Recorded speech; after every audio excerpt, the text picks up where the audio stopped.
रामपुर नाम के गांव में राजू अपनी माँ रमा और पिता रघुवीर के साथ रहता था। राजू के पिता गरीब किसान थे। उनके खेत में एक बहुत ही पुराना पीपल का पेड़ था। उनके पास थोड़ी बहुत ही जमीन थी, जहाँ रघुवीर और रमा मेहनत कर अपना और अपने बेटे की जरूरत पूरी करने की कोशिश करते, क्योंकि उनके घर के हालात बहुत ही खराब थे, जिस कारण राजू स्कूल में भी नहीं जा पा रहा था। लेकिन फिर भी रघुनाथ ने उस पेड़ को बिना काटे बाकी की जमीन पर ही मेहनत करता, और राजू एक बड़ा ही समझदार और मेहनती लड़का था। अपने 10 साल की उम्र में ही उसने अपने माँ पिता को खेतों में मदद करना शुरू कर दिया।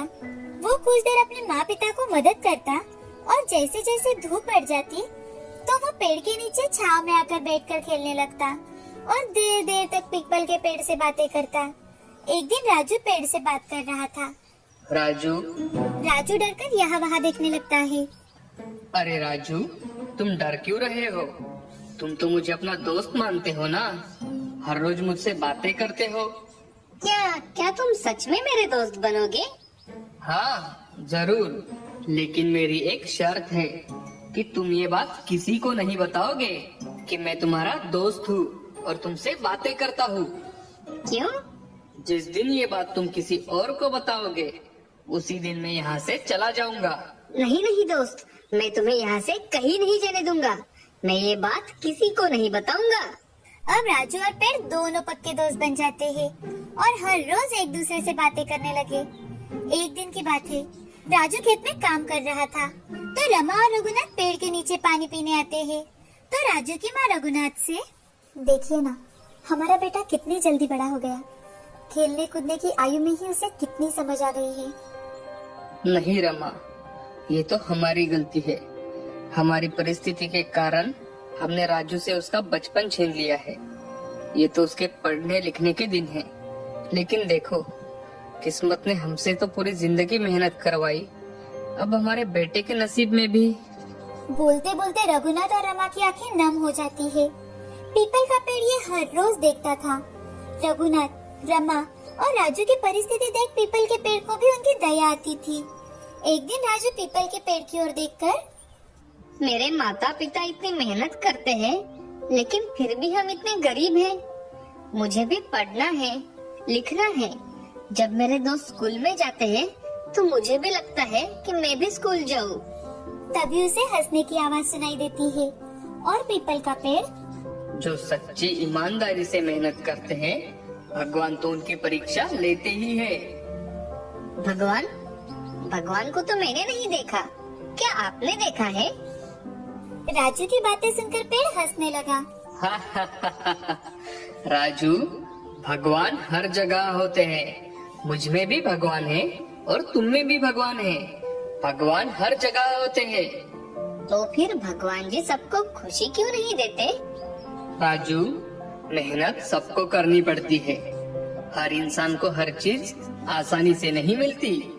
लेकिन मेरे माता पिता तो बहुत मेहनत करते हैं, फिर भी हम गरीब क्यों हैं? अब राजू पेड़ से बातें करते करते वहीं पर सो जाता है। कुछ वक्त बीत जाने के बाद रमा पेड़ के नीचे पानी पीने के लिए आती है और देखती है तो वो जोर जोर से रघुनाथ को आवाज देने लगती है। सुनिए जी, जल्दी आइए, सुनिए, देखिए तो ये राजू के पास। रमा को घबराते बोलता देख रघुनाथ वहाँ पर भागते हुए आ जाता है। तो उसे भी अपनी आंखों पर विश्वास नहीं हो रहा था कि तभी राजू अपनी माँ की आवाज सुनकर उठ जाता है। तो वो देखता है कि उसके चारों ओर पीपल के सोने के पत्ते गिरे हुए हैं। ये देख राजू बहुत ज्यादा खुश हो जाता है और वो अपने पिताजी से, पिताजी, ये तो सोने के पत्ते हैं ना? रघुनाथ उन पत्तों में से एक पत्ता अपने हाथ में उठाता है और उस पत्ते को यहाँ वहाँ से देखने लगता है और अपने बेटे रघुनाथ से, अरे हाँ बेटा, ये तो सोने के पत्ते हैं। हमारे तो भाग ही खुल गए। अब रघुनाथ, रमा और राजू तीनों मिलकर पीपल के सोने के पत्ते उठाते हैं और घर चले जाते हैं। आज वो तीनों बड़े ही खुश थे तो आराम से सो जाते हैं। दूसरे दिन सुबह उठकर रघुनाथ उन पत्तों को शहर लेकर जाता है और उन पत्तों को सोनार के पास बेचकर कई सारे पैसे लेकर आता है। दूसरी ओर राजू खेत में जाता है और पीपल के पेड़ से, दोस्त, ये सब तुमने किया है ना? अब तुम्हारे कारण ही हमारी पूरी जिंदगी बदलने वाली है। राजू, मैंने जो किया वो सब तुम्हारी और तुम्हारे परिवार की मेहनत देखकर किया है।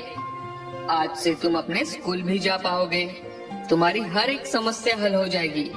लेकिन बेटा, एक बात हमेशा याद रखना, मेहनत करना कभी मत भूलना।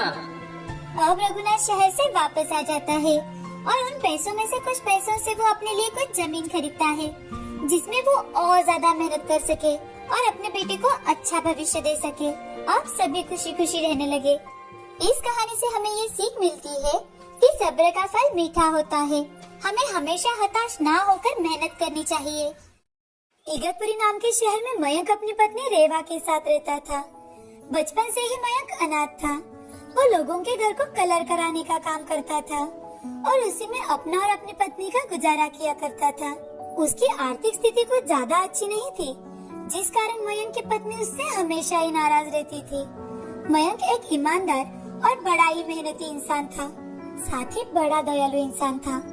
अगर कोई उससे मदद मांगता तो वो कभी भी पीछे नहीं हटता था और ये बात रेवा को बिल्कुल पसंद नहीं थी। एक दिन हमेशा की तरह मयंक काम पर निकलता है। तभी रेवा मयंक से, अजी सुनते हो, घर में खाने के लिए कुछ भी नहीं है। काम से आते समय बाजार से कुछ सामान लेकर आना और आज 2 रोटी और चटनी ही दी है, वही समय पर खा लेना। अच्छा ठीक है, मैं आज ही कुछ पैसे एडवांस मांगता हूँ और लौटते समय कुछ सामान ले आऊंगा, ठीक है? हाँ, लेकिन याद से लाना, नहीं तो शाम को भूखे पेट ही सोना पड़ेगा। मयंक काम करने के लिए घर से निकल जाता है। अब वो अपना काम शुरू कर देता है। दोपहर के समय घर का मालिक उससे बात करने के लिए आ जाता है तो मयंक उससे, नमस्ते सर, आज मुझे कुछ पैसे चाहिए थे। अरे भाई, 2 दिन के पहले ही तो तुमने 2000 रुपए लिए थे। अब काम पूरा होने के बाद ही तुम्हें बाकी के पैसे मिलेंगे। सर, 500 रुपए तो दे दीजिए। नहीं नहीं, अब सारा काम खत्म होने के बाद ही पैसे मिलेंगे। ठीक है, जैसा आपको सही लगे। काम करते करते दोपहर हो चुकी थी। अब मयंक रोटी खाने के लिए घर से थोड़ी ही दूर पर एक पेड़ के नीचे जाकर बैठ जाता है और वो सोचने लगता है। तभी मन ही मन, अब अगर मैं शाम के समय कुछ सामान लेकर नहीं गया तो रेवा तो आज बहुत बड़ा बवाल कर देगी। लेकिन आखिर उसका भी सही है, भूखे पेट सोना बड़ा मुश्किल हो जाता है। लेकिन अब मैं क्या करूं? हाँ, मैं काम करता हूँ, ये रोटी ऐसे ही रख देता हूँ ताकि रेवा रात के समय पेट भर तो खाना खा सके। कल का कल देख लेंगे। उसे झूठ बोल दूंगा कि मैंने बाहर ही कुछ खा लिया था। मयंक सोच ही रहा था कि तभी वहाँ पर एक साधु आ जाते हैं और साधु मयंक से, बेटे, मैं 2 दिन से भूखा हूँ, मुझे बहुत भूख लगी है, क्या तुम मुझे कुछ खाने को दे सकते हो? साधु के ऐसे कहते ही मयंक को उन पर दया आ जाती है और वो बिना कुछ सोचे ही उन्हें अपने हिस्से की रोटी दे देता है। ये लो बाबा, मेरे पास ये रोटी और चटनी है, आप यही बैठकर खा लीजिए। साधु खाना खाने के लिए वहीं पर बैठ जाते हैं। खाना खाकर साधु मयंक से, बेटा, तुम क्या काम करते हो? मैंने तुम्हारी रोटी तो खा ली, लेकिन मुझे इतनी भूख लगी थी कि मैंने तुम्हारे बारे में सोचा ही नहीं। अब तुम क्या खाओगे बेटा? बाबा, मैं लोगों के घरों को कलर करने का काम करता हूँ, उससे जो थोड़ा बहुत पैसा मिलता है उससे ही मेरा घर चल जाता है। बचपन से ही मैं अनाथ हूँ बाबा, और घर में मेरी पत्नी और मैं दोनों ही हैं। बेटे, उन पैसों में तुम्हारे घर का गुजारा तो होता है ना? साधु की बातें सुनकर मयंक दुखी मन से उनकी ओर देखने लगता है। तभी साधु, कोई बात नहीं बेटा, तुम मुझे एक अच्छे और भले इंसान नजर आते हो। तुमने अपनी भूख के बारे में न सोचकर मुझे खाना खिलाया है, इसलिए मैं भी तुम्हें कुछ देना चाहता हूँ। ये लो, मैं तुम्हें एक ये जादुई कढ़ाई दे रहा हूँ। तुम इस कढ़ाई से रात के समय जो भी मांगोगे वो तुम्हें मिल जाएगा, और जो भी पकवान तुम बनाना चाहते हो वो इसमें बन जाएगा। तुम्हें सिर्फ एक काम करना होगा, इसे चूल्हे पर रखकर मन में उस पकवान के बारे में सोचना होगा। आज के बाद तुम्हें किसी चीज की कमी नहीं होगी बेटा। ऐसा कहकर साधु वहाँ से चले जाते हैं। साधु जाने के बाद मयंक वहीं पर वो कढ़ाई रख देता है और अपना काम पूरा करने लगता है। शाम के वक्त अपना काम पूरा कर मयंक उस कढ़ाई को लेकर अपने घर लौटता है। उसे देख रेवा, ये क्या, आप ये कढ़ाई क्यों लेकर आए हो? अरे मैंने खाने की चीजें लाने के लिए कहा था। अब क्या आज भी भूखे पेट ही रहना होगा? रेवा की बात पूरी होते ही मयंक रेवा को साधु की कही बात बताता है। वो बात सुनते ही रेवा गुस्से से वो कढ़ाई चूल्हे पर रख देती है। अच्छा, तो ये जादुई कढ़ाई है। अगर इस कढ़ाई को मैं सोने के सिक्के मांगू तो क्या ये कढ़ाई मुझे दे देगी? ऐसा कहकर वो गुस्से गुस्से में ही सो जाती है। दूसरे दिन सुबह उठकर वो सोच में पड़ जाती है कि आखिर अब वो मयंक को खाने में क्या बना कर दे। सोचते सोचते वो चूल्हे पर पानी गर्म करने के लिए जाती है तो कढ़ाई में सोने के सिक्के देखकर चौंक जाती है और मयंक को जोर जोर से आवाज लगाते हुए, सुनिए जी, देखिए कैसा चमत्कार है ये। अरे ये तो सच में जादुई कढ़ाई है। रात को आपने देखा था ना, मैंने तो गुस्से से ही इसे चूल्हे पर रख दिया था। हाँ रेवा, ये सचमुच की एक जादुई कढ़ाई है। हम इस कढ़ाई की सहायता से हमारे जैसे बहुत से अनाथ लोगों की सेवा कर सकते हैं। मुझे लगता है अनाथ होने के कारण हमने जो दिन बचपन में देखे हैं वो कोई ना देखे। हाँ ठीक है, लेकिन सबसे पहले हम पेट भर खाना और रहने के लिए एक अच्छा सा घर बनाएंगे और उसके बाद सब लोगों की मदद करेंगे। अब मयंक और रेवा जादुई कढ़ाई से पेट भर खाना और रहने के लिए एक साधारण सा घर मांगते हैं, क्योंकि भूख और झोपड़ी में ना सही जाने वाले ठंड, गर्मी और बारिश सब कुछ उन दोनों ने सहा था। अब वो बिना लालच के अनाथ बच्चों की सेवा करते हैं। उन्हें रहने के लिए अच्छा घर, कपड़े, पढ़ाई करने के लिए किताबें और पेट भर कर खाना देते हैं और मेहनत भी करते हैं ताकि उनके मन में कभी भी आलस या फिर लालच ना आ पाए। उसी से उन दोनों को बहुत खुशी मिलती है। अब मयंक और रेवा की जिंदगी में किसी चीज की कोई कमी नहीं थी। वो दोनों खुशी से अपनी जिंदगी जी रहे थे। अब उन्हें अनाथ बच्चों के रूप में कई सारे बच्चे मिल चुके थे जो इन दोनों को माता पिता कहते थे। दोस्तों, हमें इस कहानी से ये सीख मिलती है कि जिंदगी में हमारे साथ कोई चमत्कार हो या ना हो, हमारे पास पैसा हो या ना हो, हमें हमारा कार्य करते ही रहना चाहिए। दूसरी बात ये है कि हमारे पास पैसे आने के बाद भी हमें हमारा कार्य करना चाहिए। एक समय की बात है, आनंद सागर नाम का एक बहुत ही सुंदर गांव था। उस गांव में विक्रम नाम का एक बहुत ही मेहनती किसान रहता था। विक्रम के पास 2 बैल थे। विक्रम हर रोज सुबह जल्दी उठकर अपने खेत पर जाता और पूरे दिन भर कड़ी मेहनत करता था। वो अपने खेत की जुताई करता। जुताई का काम पूरा हो जाने के बाद कुएं से पानी निकालकर खेत की सिंचाई करता। खेती के इन सभी कामों में विक्रम की पत्नी भी उसकी मदद करती। इस साल विक्रम ने अपने खेत में तरबूज की फसल लगाई थी और जितनी विक्रम ने इस साल मेहनत की थी, उसकी फसल भी इस साल उतनी ही अच्छी आई थी। तरबूज बड़े बड़े हो जाने के बाद विक्रम सारे तरबूजों को इकट्ठा करता है और बैलगाड़ी में भरकर उन्हें बेचने के लिए मंडी लेकर जाता है। लेकिन इस साल मंडी में तरबूजों की अच्छी कीमत नहीं मिल रही थी, इसीलिए विक्रम अपने सारी तरबूजों को लेकर घर लौट आता है और उदास होकर घर के बाहर सोचते हुए बैठ जाता है। तभी विक्रम के चाचा विक्रम के घर के पास से गुजर रहे होते हैं। वो विक्रम को इतना उदास और निराश बैठा देख विक्रम के पास जाते हैं और विक्रम से, अरे विक्रम बेटा, क्या हुआ? इतने उदास होकर क्यों बैठे हो? तुम्हें तो इस साल फसल भी अच्छी हुई है, फिर समस्या क्या है बेटा? अरे चाचा, इस साल फसल तो मुझे बहुत अच्छी हुई है, लेकिन मंडी में तरबूजों के दाम बहुत गिर चुके हैं, इसलिए मैंने वहाँ एक भी तरबूज नहीं बेचा। बस इतनी सी बात। तुम ऐसा करो, बैलगाड़ी में भरकर सारे तरबूज किसी सड़क पर बेचने ले जाओ। तुम मंडी में तरबूज ना बेचकर सीधे लोगों को बेचो। पिछले साल मेरे एक दोस्त ने भी ऐसा ही किया था, उसे बहुत अच्छी कमाई हुई थी। ऐसा कहकर चाचा वहाँ से चले जाते हैं। अगले ही दिन विक्रम तरबूज बैलगाड़ी में भरकर उन्हें सड़क पर बेचने के लिए निकलता है। विक्रम उसकी तरबूज की बैलगाड़ी एक भीड़ भाड़ वाली सड़क पर खड़ी कर देता है। विक्रम के बढ़िया तरबूज लोग हाथों हाथ खरीद लेते हैं। देखते ही देखते विक्रम के सारे तरबूज बिक गए। उस दिन विक्रम को बहुत अच्छी कमाई हुई। विक्रम खुश होकर अपने घर के लिए लौटता है। इधर विक्रम के घर के पड़ोस में चंदू नाम का एक बहुत ही आलसी किसान रहता था। विक्रम की अच्छी कमाई हो रही है ये देख चंदू बहुत चौंक जाता है और जब वो विक्रम को पैसों से भरी थाली घर में लेकर जाते हुए देखता है, तब चंदू चुपके से विक्रम की सारी बातें सुन लेता है कि कैसे तरबूज बेचकर विक्रम ने इतने सारे पैसे कमाए हैं। अगले दिन से चंदू भी हल लेकर तरबूज की खेती करने के लिए अपने खेत की तरफ निकलता है। चंदू भी अपने खेती की जुताई करता है और फिर तरबूज के बीज अपने खेत में डालता है। चंदू तरबूजों को जल्दी बड़ा करने के लिए अपने खेत में जमकर केमिकल का इस्तेमाल करता है और इसी तरह उसके खेत के तरबूज जल्दी बड़े हो जाते हैं। चंदू जब एक तरबूज को फोड़कर देखता है तो उसे पता चलता है कि अभी तक तो तरबूज लाल भी नहीं हुए हैं। अरे ये तरबूज अभी तक लाल ही नहीं हुए, अब मैं क्या करूं? तभी चंदू के दिमाग में एक तरकीब आती है। वो अपने सभी तरबूजों को लेकर घर पहुंचता है और बाजार से तरबूज लाल और मीठे करने वाला केमिकल खरीद लाता है और इंजेक्शन के जरिए सभी तरबूजों को अंदर से लाल कर देता है और सोचता है, अब तो मेरे तरबूज खूब बिकेंगे और मैं भी विक्रम के बराबर पैसा कमा पाऊंगा। ऐसा सोचकर अगले दिन चंदू भी सड़क के किनारे एकदम विक्रम के नजदीक ही अपने तरबूज मात्र 2 रुपए किलो में बेचने बैठ जाता है।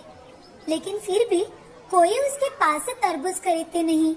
लोग सिर्फ विक्रम के तरबूज खाना ही पसंद करते हैं। आइए भाई साहब आइए, ताज़ा मीठे और प्राकृतिक तरीके से लाल तरबूज खाइए। चंदू को ये सब देखकर बहुत गुस्सा आता है कि कोई उसके पास तरबूज खरीदने के लिए नहीं आ रहा। वो सोचता है, मुझे किसी भी तरह इस विक्रम के बच्चे को ठिकाने लगाना ही पड़ेगा। आज रात में विक्रम के सारे पैसे ही चुरा लूंगा। उस रात चंदू चुपके से विक्रम के घर में खिड़की से झांककर देखता है तो उस वक्त विक्रम पैसे गिनकर संदूक में रख रहा होता है। जब विक्रम और उसकी पत्नी सो जाते हैं, तो चंदू चुपके से उनके घर में जाता है और पूरी संदूक उठाकर भाग जाता है।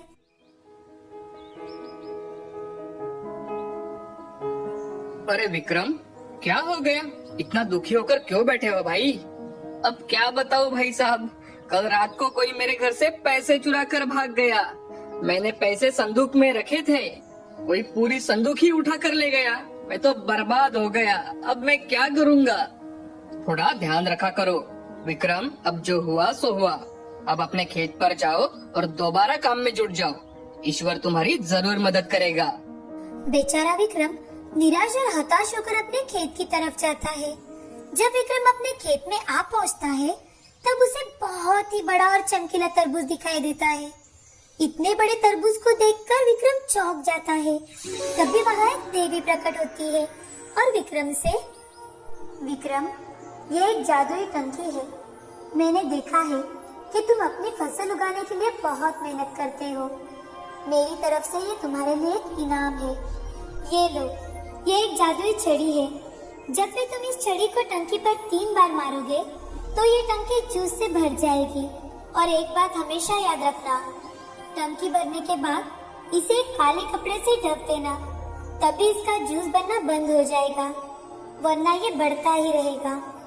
इस टंकी का जूस बेचकर तुम बहुत सारा धन कमा सकते हो और उस धन से तुम हमेशा गरीब लोगों की मदद करते रहना। ऐसा कहकर देवी अदृश्य हो जाती है। विक्रम उस टंकी को उठाकर अपने घर पर आता है और अपनी पत्नी को सारी बात बताता है। अरे भाग्यवान, तुम्हें पता है देवी माँ ने मेरे मेहनत के इनाम के लिए मुझे ये जादुई टंकी दी है। ये टंकी जूस देती है, जूस। जैसे ही इस छड़ी को इस टंकी पर 3 बार मारा तो ये टंकी जूस से भर जाती है। विक्रम अपने पत्नी को सब कुछ करके दिखाता है और उस पर एक काला कपड़ा डालकर उसे रख देता है। अगले दिन से विक्रम लोगों को तरबूज का जूस पिलाने का काम करता है। और लीजिए भाई साहब, तरबूज का जूस सेहत के लिए बहुत फायदेमंद होता है। जल्द ही विक्रम के पास तरबूज का जूस पीने वालों की भीड़ लगने लगती है। जादुई टंकी से विक्रम की खूब कमाई होती थी। विक्रम अब बहुत ही जल्दी अपने लिए एक बड़ा घर बना लेता है। इधर चंदू विक्रम की सफलता देखकर बहुत दुखी होता है और फिर से विक्रम के घर जाकर चुपके से विक्रम और उसकी पत्नी की बातें सुनता है। भाग्यवान, जादुई टंकी की मदद से हम इतने अमीर हो पाए हैं। अगर ये टंकी हमें नहीं मिलती तो आज भी हम गरीब ही रहते थे। इधर चंदू चुपकर विक्रम की सारी बातें सुन लेता है। जब रात हो जाती है तो राघव जादुई टंकी चुराने की सोचता है। अगर मैं इस विक्रम की जादुई टंकी को चुरा लूं तो मैं भी बहुत अमीर बन जाऊंगा। हाँ, और इस टंकी को लेकर मैं यहाँ से बहुत दूर किसी गांव में चला जाऊंगा ताकि मेरा पता किसी को ना चले। चंदू आहिस्ता आहिस्ता चोरी छुपे विक्रम के घर में घुस जाता है और विक्रम की जादुई टंकी और छड़ी लेकर भाग जाता है। टंकी को किसी दूर गांव में ले जाने के लिए चंदू टंकी को नाव में रख लेता है और नाव से नदी पार करने लगता है। तभी उसके मन में ख्याल आता है, अब मैं भी इस जादुई टंकी का थोड़ा सा जूस टेस्ट ही कर लेता हूँ। चंदू को टंकी में जूस कैसे लाना है ये तो पता था, लेकिन उस जूस को कैसे बंद करना है ये पता नहीं था। छड़ी को 3 बार टंकी पर मारकर चंदू टंकी जूस से भर लेता है, लेकिन बहुत कोशिश करने के बाद भी टंकी से जूस निकलना बंद नहीं होता। धीरे धीरे से पूरी नाव जूस से भर जाती है और चंदू भी उस नाव के साथ साथ नदी में डूब जाता है।